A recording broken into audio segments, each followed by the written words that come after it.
I don't know what it was. Everybody thought we were gonna blow up. When our first record came out, we were on fire. We toured with groups like Sublime, Cypress Hill, House of Pain. The world was ours.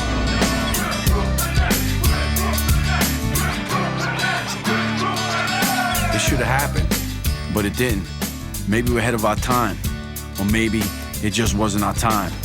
But let me tell you something, Brooklyn people, we don't give up the fight that easy. This is my brother ADM. I'm Mr. Kaves, and we're the Lordz. Step by step and day by day. Spread love 'cause it's the Brooklyn way.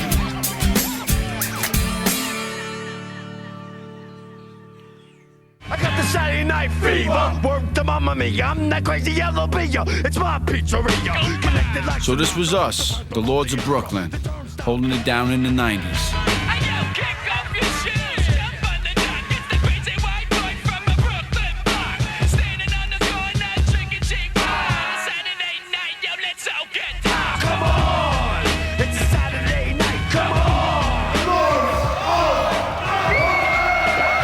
We had it all. Big record deal, video on MTV, world tour, tons of buzz. The sky was the limit. Work. Queen, you're gonna get in trouble.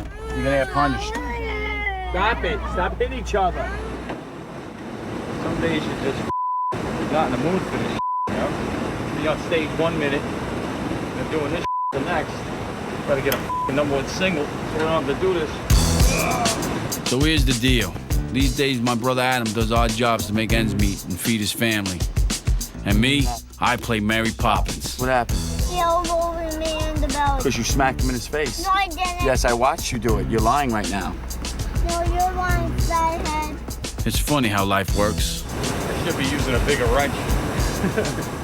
But hopefully all that's about to change. Because we're about to put out our first record with new material in over a decade. Hey, yo, as we sit back and we turn it up. As we turn back another page of this crime story out in New York. Shut up, you idiot. Okay, what is it, Dopey? I know all the shit, okay? And if everything goes according to plan, in the next few months, we'll be right back to where we're supposed to be, 12 years ago. This is the song that we're hoping sets it off. It's called Outlaw. We got our friend Tim Armstrong from Rancid to help us with this one.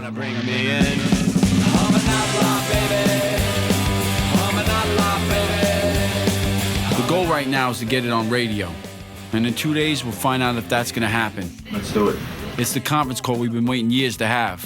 I just hope it's worth the wait, because we need a break. The music business is a different deal now than it was back in the day. Then again, so are we. We got a new lineup and a new sound. But the one thing that stayed the same is the dream. That's something we can't let go.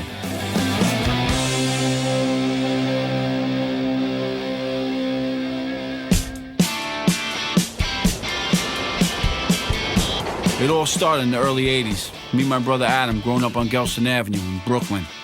Bay Ridge, right where they shot Saturday Night Fever, in the long shadows of the Verrazano Bridge. My mother and father just got divorced, and we were a couple of lost souls, troublemakers in waiting. Looking for something to call my own, I discovered graffiti. And just like that, I went from Mike McClear, just another neighborhood kid, to Kaves, a graffiti writer. We walk the streets of the underground. It ain't changed. For years, my tag was all over Brooklyn. And at age 15, I had a little problem with the cops. That's when I knew I needed to find another way to express myself. Yes, the rhythm's a rebel. It was the 80s, and hip-hop was blowing up all over Brooklyn. And Public Enemy was one of the bands that were blowing my mind. So when I got asked by the owner, Ernie Barry's, a big rock club in Bay Ridge, to help him book bands, I picked Public Enemy. Of course, Bay Ridge being a white neighborhood, not everybody was with it. It was gonna be at first. Back then, a white kid coming up in Brooklyn being into hip-hop, and it was supposed to be this all-black thing at the same time. You know, he probably took some knocks in the beginning, right, Mike? Oh, yeah. In my neighborhood, you're either a gangster or a cop. And you know, or And that's it. There's not a lot of rap groups coming out of Bay Ridge, Brooklyn. But we felt like we were part of something. It felt like our thing, you know? And it felt like we were part of like a secret society being a B-boy.